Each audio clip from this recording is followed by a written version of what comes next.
تقریریں صرف سننے کے لیے نہیں ہیں، عمل کرنے کے لیے۔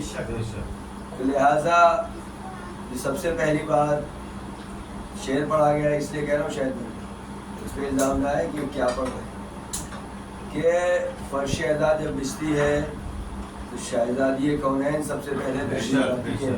سلوات پڑھ دیجیے۔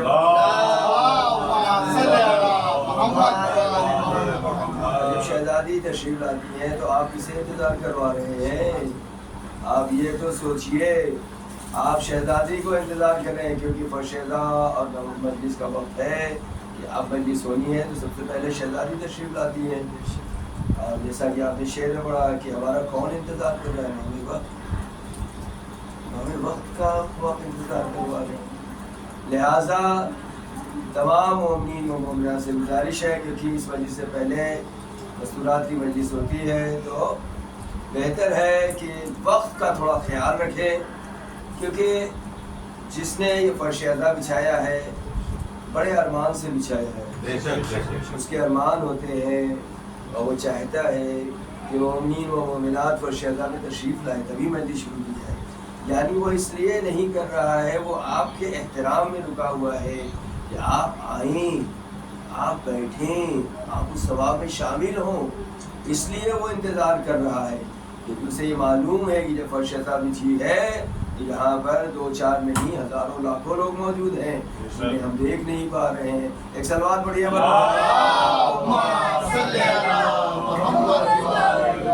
لہٰذا کوشش کرے۔ دیکھیے وقت اتنا ہو چکا ہے کہ اب میں بس آج چونکہ تاریخ ایسی ہے چوتھے امام کی شہادت کی اور روز شہادت، تو مجلس کا عنوان بھی میں نے سوچا تھا بہت کچھ پڑھوں گا اور معراج کا بھی کچھ واقعہ آپ کی نظر کروں گا، مگر وقت وقت کی گنجائش نہیں، لہٰذا کچھ امام کے فضائل اور اس کے بعد وقت مسائل۔ پھر سے میں کہہ رہا ہوں کہ تمام مومنین مومنات سے گزارش ہے کہ وقت کا خیال رکھیں، کیونکہ اگر وقت کی پابندی کی جائے گی تو انشاءاللہ آپ یہاں پر اور زیادہ ثواب لے کر اٹھیں گے۔ تو لہٰذا یہ فرش ادا ایک درسگاہ ہے، ایک ان کی بارگاہ ہے، اس سے استفادہ کریں، یہی میں آپ سے گزارش کر رہا ہوں، آپ کے لیے دعا گو ہوں۔ عنوان مجلس یہی ہے کہ معراج کا واقعہ اور معراج کا تحفہ نماز ہے۔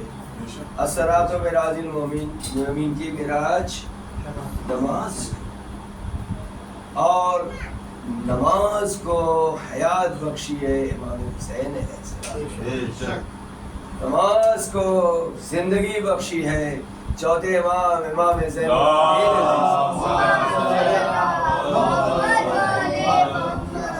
کا عطا کیا ہوا یزید ملعون کا، جو یزید پلید ملعون، اس کا یہ ارادہ تھا، مستحکم پکا ارادہ، وہ چاہتا تھا کہ دین اسلام ختم ہو جائے، اور وہ بارہا کہتا تھا، نعوذ باللہ، اسے کوئی کچھ بھی کہے، ہم اس بات کو کہنا بھی ممبر پہ گوارا نہیں سمجھتے ہیں، مگر وہ تاریخ پڑھ رہا تھا کہ یزید ملعون شراب کا پیالہ سوچ نہیں سکتے، تصور نہیں کر سکتے ہیں، قرآن مجید کے اوپر رکھ کر رکھتا تھا۔ آپ سوچئے کہ وہ کتنا زیادہ پلید انسان تھا۔ اللہ اکبر، بدکرداریاں کا تو ذکر ہوتا ہے، اس نے کہا نہ تو یہ قرآن کچھ ہے، نہ یہ سورے کچھ ہیں، نہ دین کچھ ہے، سب دمو ہے، اور بنی ہاشم کا حکومت ہے۔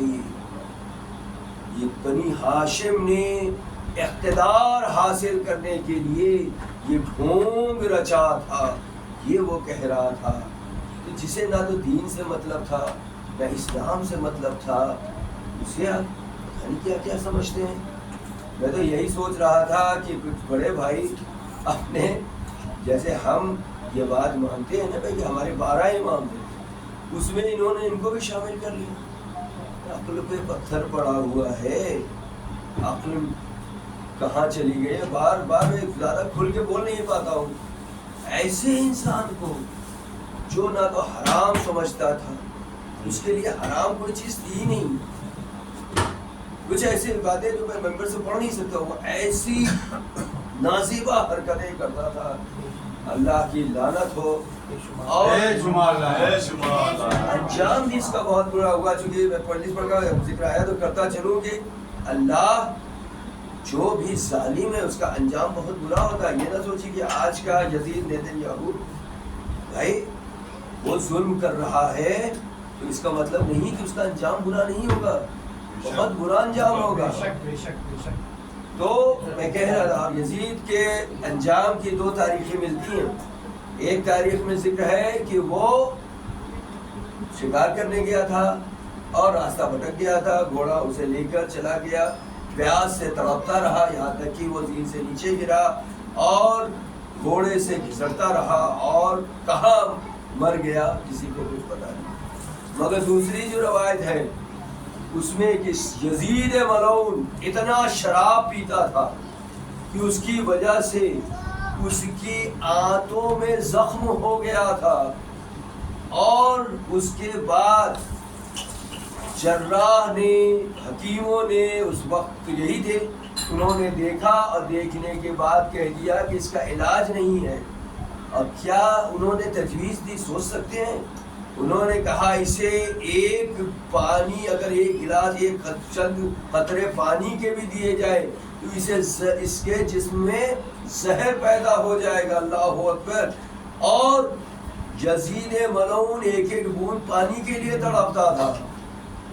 اس کے بعد اس کے زخم کا یہ حال ہوا کہ اس میں سے بدبو آنے لگی, یہاں تک کہ جو درباری اور جو اس کے خاص تھے وہ بھی اپنے منہ پر رومال رکھ کر آتے تھے, اور اسی حالت میں وہ واصلہ جہنم ہو گیا. ایک سلوات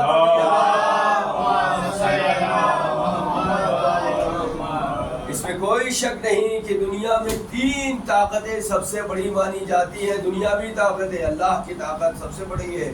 اللہ بادشاہ ہے, اس پوری کائنات کا خلق کرنے والا وہی اللہ ہے. مگر دنیا میں 3 طاقتیں ہوتی ہیں جن کو ہم بہت بڑا مانتے ہیں. پہلی طاقت حکومت ہوتی ہے, دوسری طاقت فوج ہوتی ہے, اور تیسری طاقت ذرائع ابلاغ جسے میڈیا کہا جاتا ہے. یہ 3 طاقتیں بہت بڑی ہوتی ہیں, اور اگر ان میں سے کوئی بھی طاقت آپ کے خلاف ہو جائے تو آپ کا اس دنیا میں زندہ رہنا ناممکن ہو جاتا ہے. اگر گورنمنٹ آپ کے پیچھے پڑ جائے تو یاد رکھیے کہ مشکل ہو جاتی ہے زندگی. آرمی پیچھے پڑ جائے تو زندگی مشکل ہو جاتی ہے, میڈیا پیچھے پڑ جائے تو زندگی مشکل ہو جاتی ہے. اب ذرا سوچئے کہ سید الساجدین کا دور کون سا تھا کہ جب نہ تو آپ کے ساتھ حکومت تھی, نہ تو آپ کے پاس فوج تھی, اور نہ ہی میڈیا آپ کے ساتھ, ذرائع ابلاغ بھی آپ کے ساتھ تھا. ذرائع ابلاغ کس کا تھا؟ وہ یزید کا تھا, بنو امیہ کا تھا. جو ہوتا تھا وہ باتیں کر رہا تھا. بھائی اتنا زیادہ میڈیا کیا کرتا ہے؟ پرچار کرتا ہے. شام میں اتنا مولا کے خلاف غلط بیانیاں کی گئی تھی ممبر سے کہ جب مولا کائنات شہید ہو گئے تو لوگوں نے پوچھا کہ مولا کہاں پر شہید ہوئے؟ تو کہا مسجد میں. انہیں ضربت لگی تو لوگوں نے کہا علی کا مسجد سے کیا کام؟ کیا علی نماز پڑھنے بھی جاتے تھے؟ اللہ اکبر. یہ تھا اثر میڈیا کا اس زمانے میں بھی کہ لوگوں میں اس طرح سے باتیں پھیلائی گئی. مگر کیا کہنا اس علی, اس امام حسین کے لال علی کے پوتے امام زین العابدین علیہ السلام کا, کہ جنہوں نے ان طاقتوں کے خلاف کس حالت میں جنگ کی ہے. یہ ہاتھوں میں ہتھکڑیاں, میں صاحب نہیں پڑھ رہا ہوں, پیروں میں بیڑیاں ہیں, گلے میں خاردار توپ ہے, باوجود اس کے میرا مولا حکومت سے بھی جنگ کر رہا ہے, فوج سے بھی جنگ کر رہا ہے, اور ذرائع ابلاغ میڈیا کا بھی جواب دے رہا ہے. اللہ اکبر. ایک صلوات پڑھیے محمد وآل محمد. دیکھا ہوگا کہ جس کے پاس اللہ کی طاقت ہو, امام نے ارشاد فرمایا تھا نا کہ مجھ سے سب کچھ لے لیا جائے بس مجھے صرف قرآن مجید دے دیا جائے تو میں اسے دولت کو کافی سمجھوں گا۔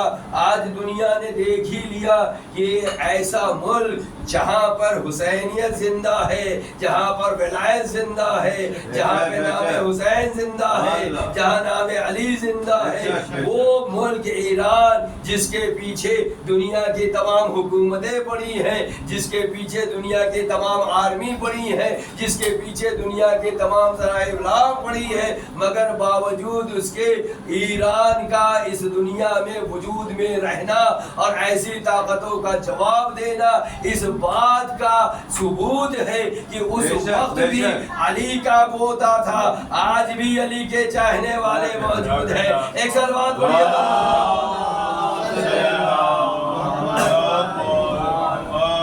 آخر گھڑی دیکھنے لگے تو سوچ لیجئے کہ بھئی اب مجلس نہیں پڑھ رہا ہے، وہ بس جلدی سے چاہتا ہے کہ اس وقت کے دائرے میں مجلس کو ختم کیا جائے۔ ایک صلوات اور پڑھیے۔ امام کا وہ دور جس کا میں ذکر کر رہا تھا، مولا کائنات نے دیکھیے کہ ارشاد فرمایا ہے کہ میں پوچھا کہ اے مولا یہ بتائیے کہ بہترین تبلیغ کیا ہے؟ بھائی آپ سیکھیے جناب سید الساجدین کی تبلیغ کیا تھی۔ گزر رہے ہیں راستوں سے، لوگ صرف دیکھ رہے ہیں نا، نہ تو وہ یزید ملعون کے خلاف بول رہے ہیں۔ بھائی آپ نے کتنے خطبے سنے ہیں؟ آپ بتائیے کہ ذکر الہی کر رہے ہیں، اللہ کا ذکر کر رہے ہیں، قرآن کی آیتیں پڑھ رہے ہیں۔ امام حسین علیہ السلام کا سر نوکے نیزہ پر ہے، کیا وہ یزید ملعون کو لعنتیں بھیج رہا ہے؟ نہیں، قرآن کی صورتیں پڑھی جا رہی ہیں، قرآن کی آیتیں پڑھی جا رہی ہیں۔ بھائی غور کر رہے ہیں آپ نا۔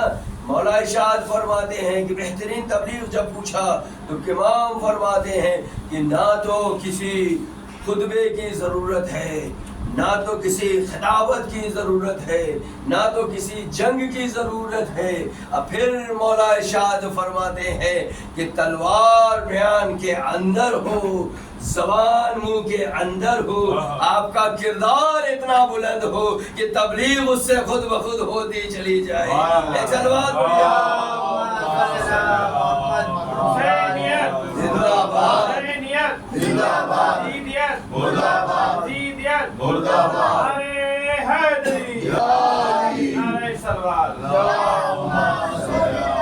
کردار بلند ہونا چاہیے، کردار بلند ہونا چاہیے۔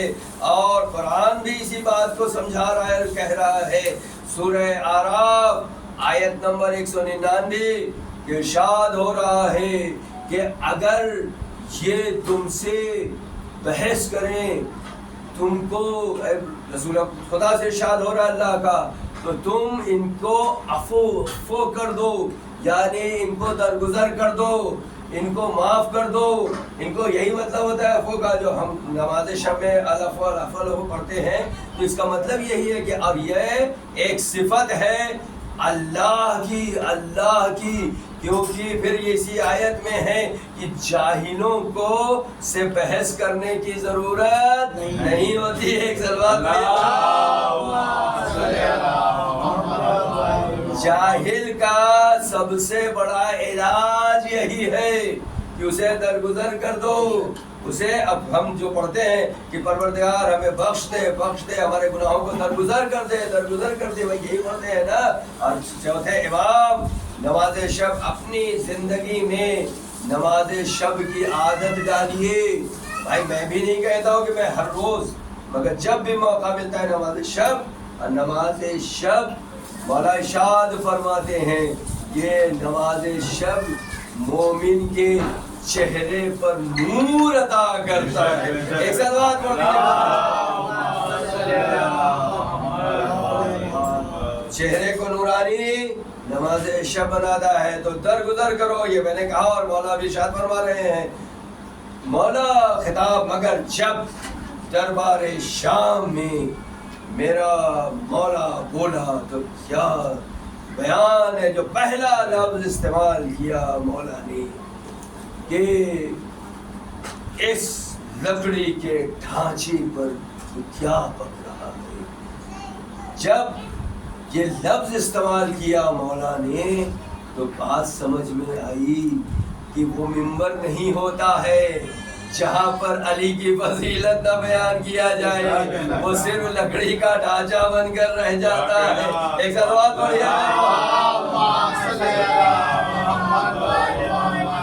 جب اصرار بڑھا کہ نہیں، انہیں بیان کرنے کی اجازت دی جائے، اللہ اکبر، کیا مولا نے بیان دیا ہے اور ارشاد فرماتے ہیں کہ مجھے پہچانو میں کون ہوں۔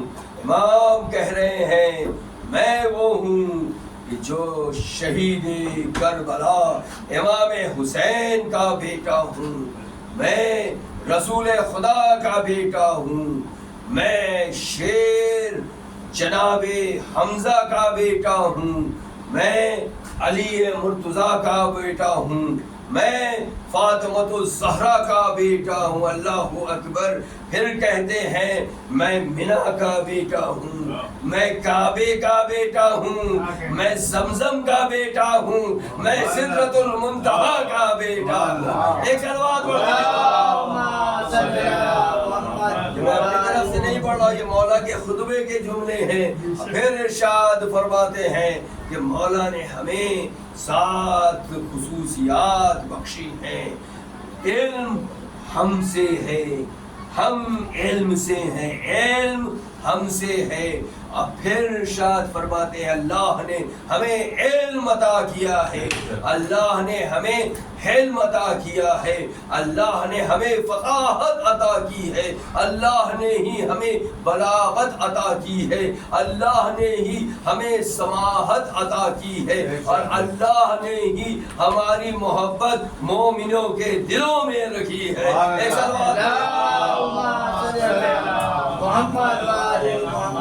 یہ ہے میرے چوتھے امام کا کردار۔ امام ارشاد فرماتے ہیں، امام ارشاد فرما رہے ہیں کہ سنیے گا، امام ارشاد فرما رہے ہیں کہ عدل بہترین شے ہے، عدل بہترین شے ہے، اگر حکمرانوں کو مل جائے تو لاجواب ہو جائے۔ اللہ اکبر۔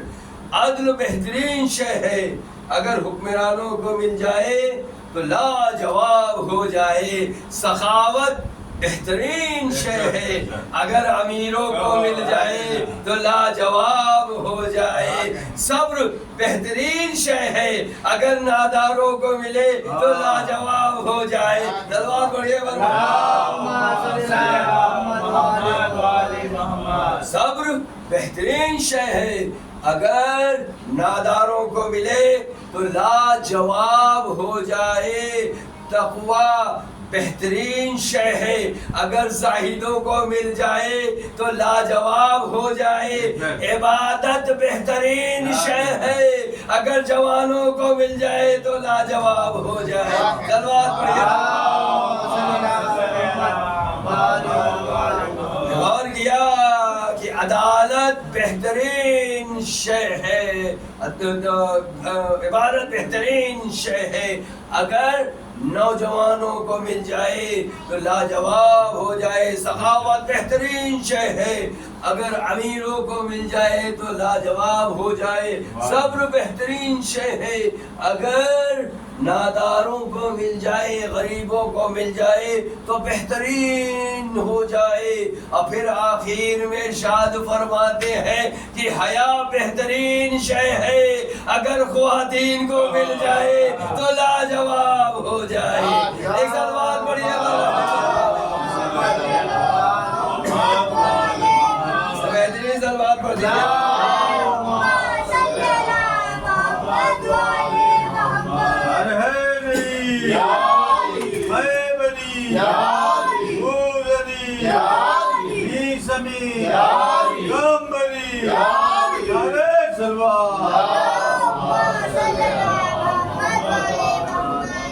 کیا کیا ذکر کروں اپنے امام کا کہ جسے اللہ نے، کیونکہ امام ہے، امام زمانہ کیا ہوتا ہے انشاءاللہ اگلی مجلس میں بیان کروں گا، جو مجھے ابھی موقع مل گیا، ابھی مجلسیں پڑھنی ہے۔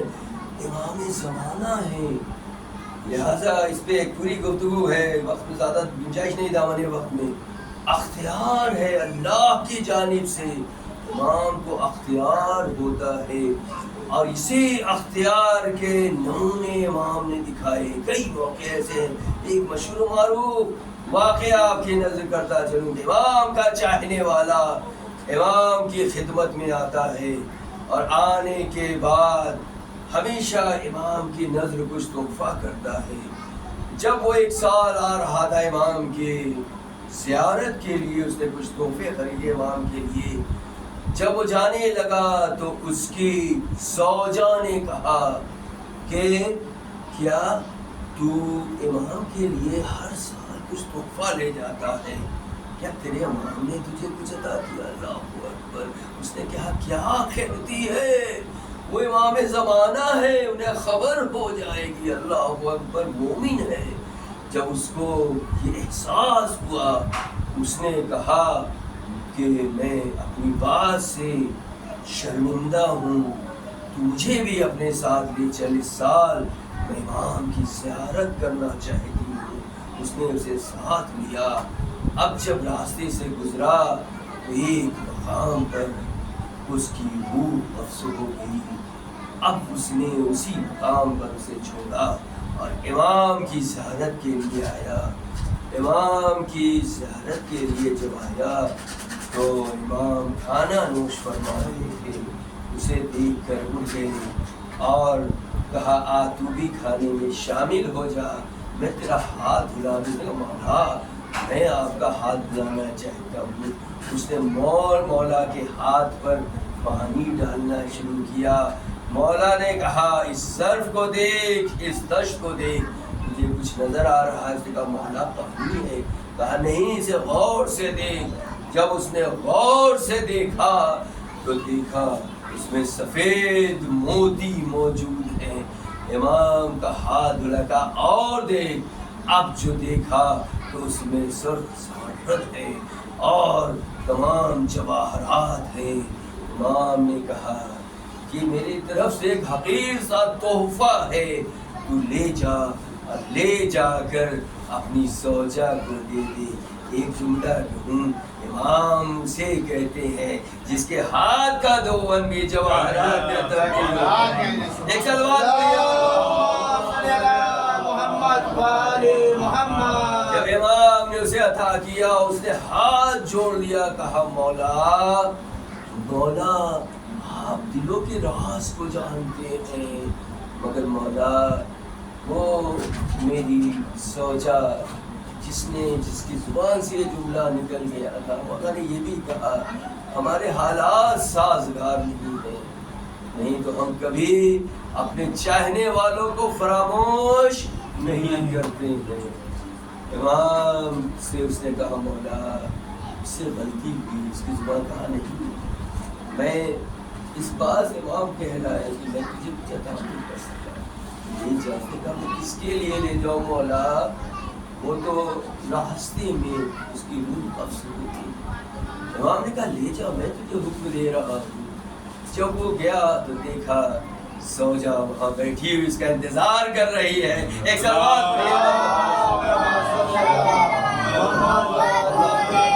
امام اس نے کہا کہ میں نے ارادہ کیا ہے میں امام کی زیارت کروں گا، تو مجھے لے چل امام کی زیارت کے لیے.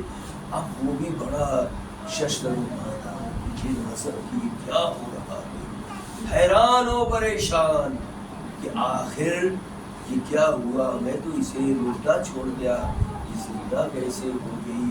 اب واپس آیا اور آنے کے بعد امام کی خدمت میں جب اس کی زوجہ آئی، اس نے ایک بار امام کے چہرے کو دیکھا، آنسو جاری ہوا. اپنے شوہر سے کہا ارے یہ تو وہی شخص ہے کہ جب ملک الموت مجھے لے کے جا رہا تھا. اس نے کہا کسے لے جا رہا ہے؟ یہ میری زیارت کے لیے آ رہی تھی، اس کی روح واپس کر دے. صلوات پڑھیے. آزادارو آپ کی آنکھوں میں آنسو آ گیا. بس آج مجلس میں یہیں پر اختتام کروں گا, یہیں سے ربط مسائل کہ میرا وہ مظلوم امام ہے. آزادارو روایتوں میں ہے نا کہ 40 سال 30 سال 35 سال امام گریہ کرتا رہا. ایک بار منہال کا گزر امام زین العابدین کے گھر کے پاس سے ہو رہا تھا. گھر سے کچھ پانی کے قطرے گر رہے تھے. منہال نے اپنے دامن کو سمیٹا. ارے لوگوں نے کہا منہال اپنے دامن کو کیوں سمیٹ رہا ہے؟ ارے اس پانی میں ارے امام زین العابدین کے آنسو ملے ہوئے. اللہ اکبر اللہ اکبر. جب بھی چوتھے امام کے پاس پانی کا جام آتا تھا اتنا گریہ کرتے تھے اتنا گریہ کرتے تھے کہ صرف آپ کے آنسوؤں سے بھر جاتا تھا. لوگوں نے کہا مولا آپ کتنا گریہ کریں گے آپ کتنا گریہ کریں گے؟ امام نے کہا تو نے میرے ساتھ حق وفاداری کی. ارے میں کیسے گریہ نہ کروں؟ ارے یعقوب کا ایک یوسف جدا ہو گیا تھا. اتنا روئے کہ آنکھوں کی روشنی چلی گئی. ارے جس کے 18 یوسف کربلا کے میدان میں شہید ہو گیا. اللہ اکبر اللہ اکبر. آزادارو ہمارا امام ہم سے جدا ہو گیا. ہمارا امام آج کا دن ذرا سوچئے 5ویں امام پہ کیا گزر رہی ہوگی. ارے جس نے شام غریبہ کا منظر اپنی آنکھوں سے دیکھا, ارے جس نے اپنے بابا کو ہتھکڑیوں اور بیڑیوں میں دیکھا, وہ گریہ کر رہا ہے میرا مظلوم بابا اس دنیا سے رخصت ہو گیا. آزادارو امام مظلوم جب بھی مدینے کے گلیوں سے گزرتے تھے قصاب پردہ ڈال دیتے تھے. امام پوچھتے تھے کہ کیا تو نے اسے پانی اللہ اکبر اللہ اکبر اللہ اکبر.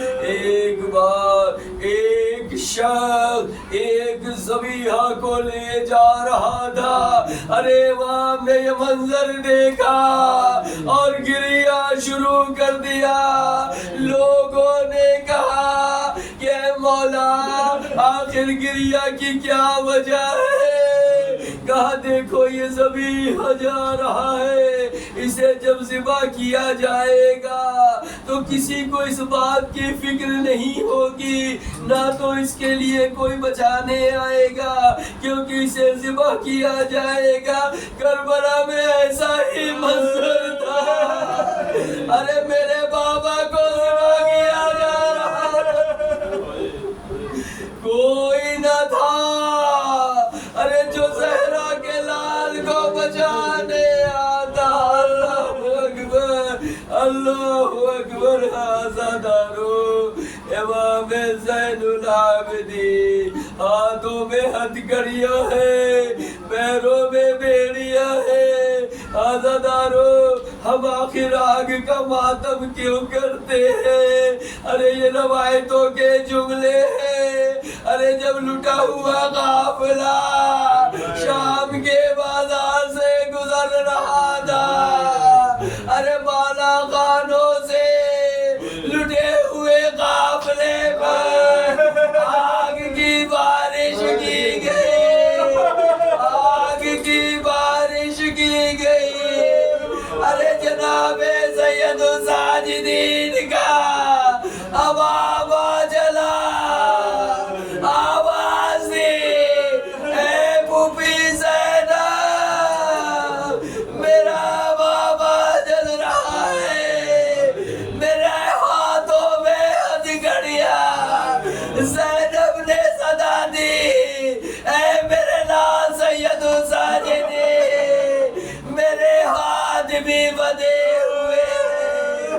اللہ اکبر آزادارو. اسی لیے جب چوتھے باپ سے پوچھا اے مولا آپ کو سب سے زیادہ پہنچا, ارے مولا نے کہا بری اور کہا الشام الشام الشام. شام کا وہ منظر تھا, بازار شام سجا تھا, منادی صدا دے رہا تھا حاضی زینب ام کلثوم. میرے ہاتھ میں ہتھکڑیاں تھی, بابا کا سر لو کے نیزہ پہ تھا, بیویاں بے مخنو چادر تھی, نامحرموں کا مجمع.